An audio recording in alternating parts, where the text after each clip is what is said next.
गुरुर्ब्रह्मा गुरुर्विष्णू गुरुर्देव महेश्वरा गुरु साक्षात परब्रह्म तस्मै श्री गुरुवे नमः। श्री स्वामी समर्थ महाराज की जय। मंडळी, स्वामी समर्थ महाराजांचे नाव जरी घेतले तरी एक मनामध्ये वेगळीच सकारात्मक ऊर्जा आणि शांतता निर्माण होते। जर तुमच्या आयुष्यात जर काही अडचणी असतील, अनेक प्रयत्नानंतरही तुमची जर काही कामे पूर्ण होत नसतील, तर बघा, स्वामींवर पूर्ण श्रद्धा ठेवून तुम्ही 11 गुरुवारचे व्रत हे अवश्य करावे। आजच्या या भागात आपण या व्रताचे महत्त्व, पूजा पद्धत, नियम अटी काय आहेत का आणि उद्यापन याबद्दलची संपूर्ण माहिती अगदी साध्या आणि सोप्या पद्धतीने जाणून घेणार आहोत। त्यामुळे व्हिडिओ शेवटपर्यंत नक्की पहा। मंडळी, स्वामींच्या सेवेत 11 या अंकाचे अनन्यसाधारण महत्त्व आहे। 11 गुरुवार हे विशिष्ट संकल्प पूर्तीसाठी केले जाणारे एक व्रत आहे। बघा, 11 गुरुवार या व्रताला इच्छापूर्ती व्रत असं सुद्धा म्हटलं जातं। हे व्रत अगदी भक्तिभावाने केल्यास काय होतं तर बघा, अडकलेली कामे मार्गी लागतात। विनाकारण रखडलेली कामे जी स्वामींच्या कृपेने वेगाने पूर्ण होतात। आर्थिक अडचणी असतील तर आर्थिक अडचणी ह्या दूर होतात। घरात धनधान्याची कमतरता भासत नाही आणि व्यवसायात प्रगती होते। तसेच मानसिक शांतता या व्रतामुळे लाभते। घरातील वादविवाद मिटून सुख, शांती आणि समृद्धी नांदते। तसेच बघा, जर कुणाला काही आजार असेल तर आरोग्य सुधारते। आजारापासून मुक्ती मिळण्यासाठी हे व्रत अत्यंत फलदायी मानले जाते। नोकरी आणि शिक्षण, तसेच योग्य नोकरी मिळण्यासाठी किंवा परीक्षेत यश मिळण्यासाठी अनेक विद्यार्थी किंवा तरुण हे व्रत अगदी श्रद्धेने करतात।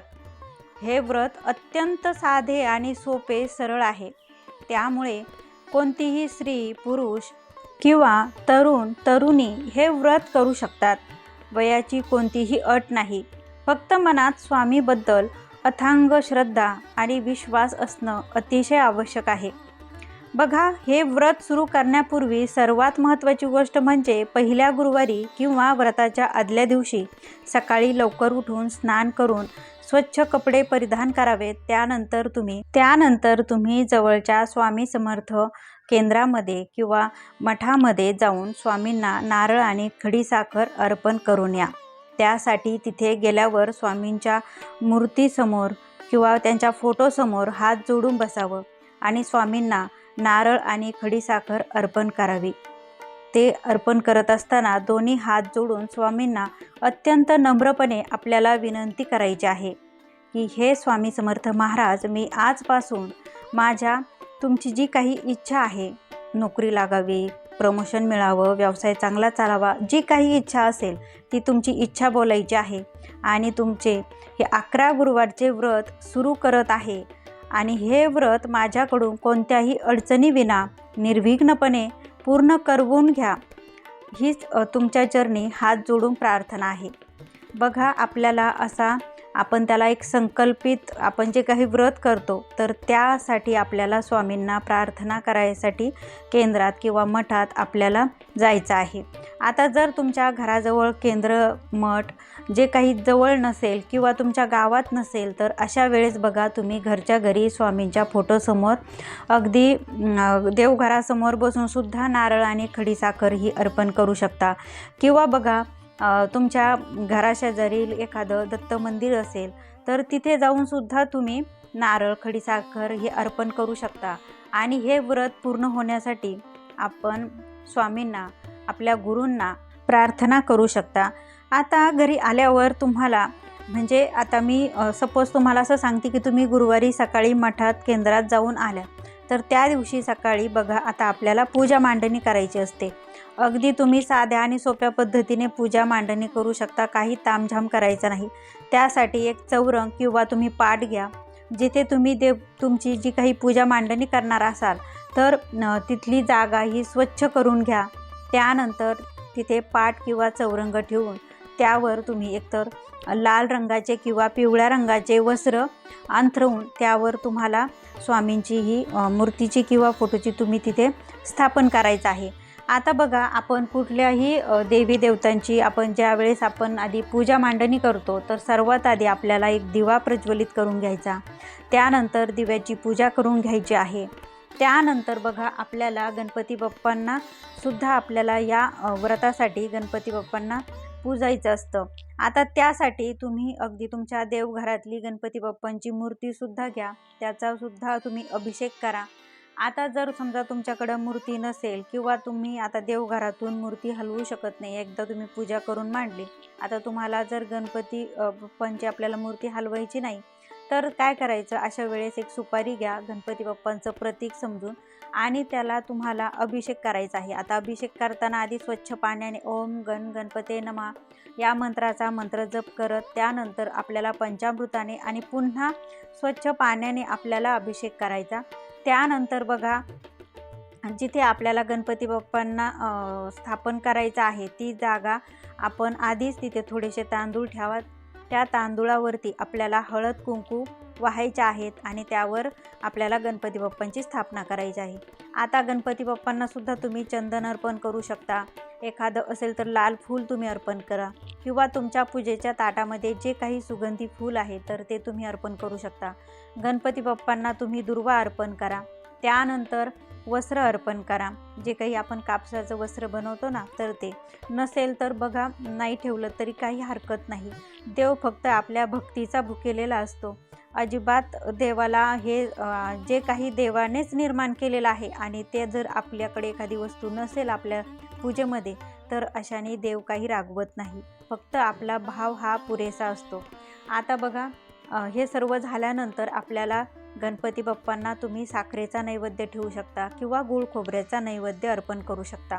आता ही झाली गणपती बाप्पांची पूजा. त्यानंतर बघा, त्या पाटावरती आपल्याला स्वामी समर्थ महाराजांचा फोटो असेल तर तुम्ही फोटो ठेवा, किंवा मूर्ती असेल तर मूर्तीची स्थापना करावी. आता मूर्तीची स्थापना करण्यापूर्वी बघा, आपल्याला अभिषेक हा करायचा आहे. आता अभिषेक करताना श्री स्वामी समर्थ, श्री स्वामी समर्थ, श्री स्वामी समर्थ तुम्ही असा मंत्र जप करू शकता. त्यानंतर अभिषेक झाल्यानंतर आपल्याला मूर्ती ही स्वच्छ करून पुन्हा आपल्याला जिथे आपण स्थापन करणार आहोत तिथे ठेवा. त्यानंतर स्वामींना ही ना अत्तर हे अतिशय प्रिय आहे. बघा, आपण जर स्वामींचे 11 गुरुवारांचं व्रत करणार असाल तर त्याआधी तुम्ही एक हिना अत्तरसुद्धा घरामध्ये नक्की आणून ठेवा. त्यानंतर स्वामींना तुम्ही चंदन अर्पण करा.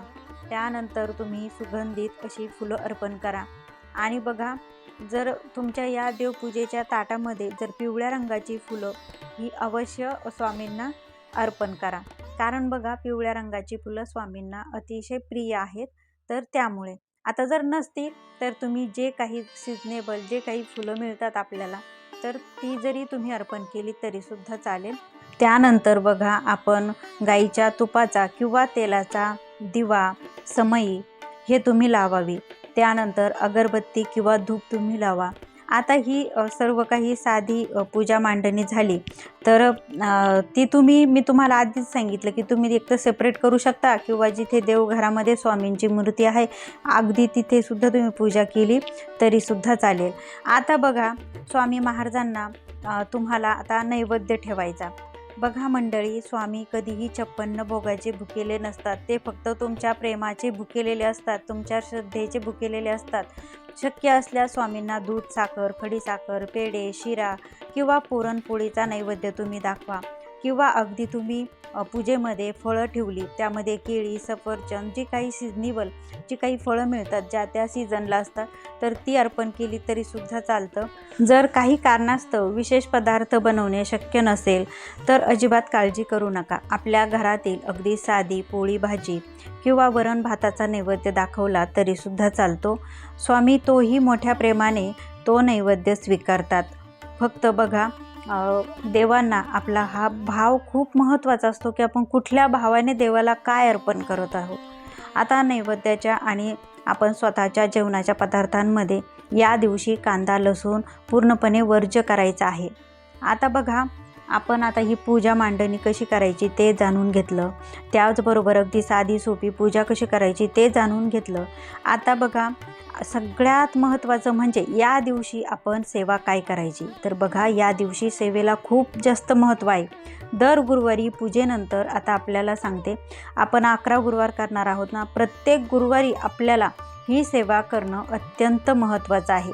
बघा, सगळ्यात पहिलं म्हणजे स्वामींच्या मूर्तीसमोर किंवा आपण जी काही पूजा मांडणी केली आहे त्यासमोर बसून आपल्याला 11 माळी आपल्याला श्री स्वामी समर्थ मंत्राचा आपल्याला जप करायचा आहे. आता जर 11 माळी नाही केल्या तर किमान 11 वेळा श्री स्वामी समर्थ या नामाचा जप करावा. त्यानंतर तारक मंत्र, स्वामींचा तारक मंत्र अत्यंत प्रभावी आहे, तर आपल्याला 11 वेळा तारक मंत्र वाचन करायचं आहे.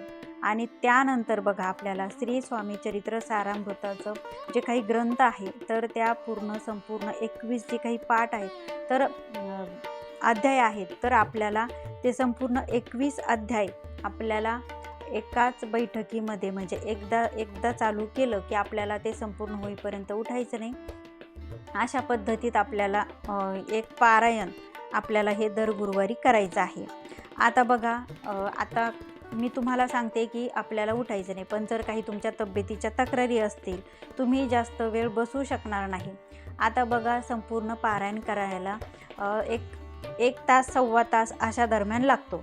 आता जर तुम्ही नवीन असाल, तुम्हाला जास्त स्पीडनं वाचता येत नसेल तर तुम्हाला कदाचित जास्त वेळ लागू शकतो.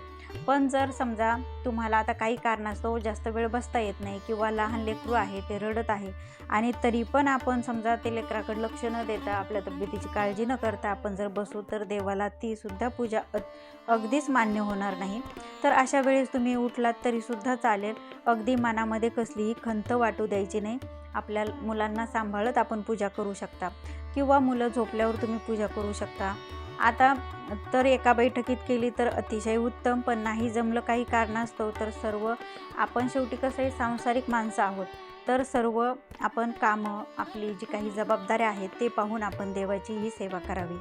आता बघा, या दिवशी उपवास तुम्हाला करायचा आहे. आता उपवास जर तुम्हाला जास्त म्हणजे सहन होत नाही, कुणाला एकदम उपाशी राहणं नाही जमत, तर अशा वेळेस तुम्ही फलाहार घेऊ शकता, साबुदाण्याची खिचडी खाऊ शकता. आता या दिवशी बघा, हे करून तुम्ही हे करू शकता. आता दिवसभर उपवास केला, ही सेवा केली, त्यानंतर आरती करून तुम्हाला सात्विक जे काही तुम्ही जेवण बिना कांदा लसूण हे करून बनवलेलं आहे, तर आपण त्याचा नैवेद्य अर्पण करून त्यानंतर आपल्याला उपवास हा सोडायचा आहे. आता बघा, हे काही व्रत करताना काही नियमांचं पालन करणं अत्यंत आवश्यक आहे. सर्वात पहिला नियम म्हणजे व्रत काळात मांसाहार आणि मद्यपान पूर्णपणे वर्ज्य आहे. घरात शांतता आणि आनंदी वातावरण ठेवावे. आता त्यानंतर बघा, महिलांना जर मासिक धर्म आलेलं असेल तर अशा वेळेस काही सोयरसूतक आलेलं असेल तर अशा वेळेस तो गुरुवार सोडून द्यावा आणि पुढच्या गुरुवारपासून आपण जे काही आपण काउंट करत आहोत 11 मध्ये, तर तो गुरुवार हा धरावा. कारण बघा, फक्त उपवास करून आपण काउंट करायचे नाही, त्या दिवशी सेवा होणं ही अतिशय जास्त महत्त्वाचं आहे. एक वेळेस तुम्ही उपवास नाही केला तरी चालेल, पण सेवा झालीच पाहिजे. तर हा एक नियम तुम्ही नक्की लक्षात ठेवा.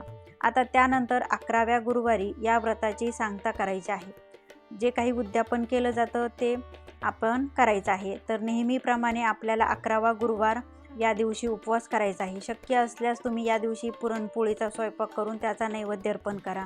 एखादी जोडी तुम्ही जीव घालू शकता, एखादी सवसनं जीव घालू शकता. आणि तिथे बघा, आणि अशा वेळेस जर समजा कोणी नाही मिळालं तर अगदी तुम्ही जो काही कोरडा शिदा असतो की आपण साखर, गूळ, तांदूळ आपली यथाशक्ती थोडंसं तुम्ही तुमच्या माहितीतल्या एखाद्या गरजूला तुम्ही ते दान करू शकता किंवा ब्राह्मणांना तुम्ही ते दान करू शकता. आणि जर तुमची इच्छा असेल तर तुम्ही लहान मुलांनासुद्धा जीव घालू शकता. यथाशक्तीनुसार गरजू लोकांना, लहान मुलांना किंवा सुवासिनीला अन्नदान हे तुम्ही करावं किंवा काहीतरी गोड खाऊ घालावं. आता बघा, हे व्रत पूर्ण झाल्याबद्दल पुन्हा आपल्याला स्वामींच्या मठामध्ये, केंद्रामध्ये आपल्याला जाऊन त्यांचे आभार मानायचे आहेत. आणि जे काही आपण तारक मंत्र म्हटला तर त्या पूजेचं आपण संपूर्ण काही पाणी आहे ते टॉयलेट बाथरूम सोडून संपूर्ण घरामध्ये आपल्याला शिंपडायचं आहे. आणि बघा, जी काही तुमची इच्छा आहे ती 11 गुरुवार पूर्ण होण्याआधीच ती पूर्ण झालेली असेल किंवा जर नसेल झाली, हे व्रत पूर्ण झाल्यानंतर काही दिवसांनी इच्छा ही जरूर पूर्ण होते. तर असं हे साधं आणि सोप्या पद्धतीचं व्रत हे प्रत्येकाने करावं. झालेली सेवा स्वामींच्या चरणी अर्पण करते आणि आजचा व्हिडिओ इथेच थांबवते. मंडळी, तुम्हाला जर हा व्हिडिओ आवडला असेल तर व्हिडिओला लाईक करा, शेअर करा. चॅनलवर नवीन असाल तर चॅनललासुद्धा सबस्क्राईब करायला विसरू नका. भेटूया पुन्हा अशाच एका नवीन माहितीसोबत. तोपर्यंत सर्वांना श्री स्वामी समर्थ. शेवटपर्यंत तुम्ही व्हिडिओ पाहिल्याबद्दल तुमचे मनापासून धन्यवाद.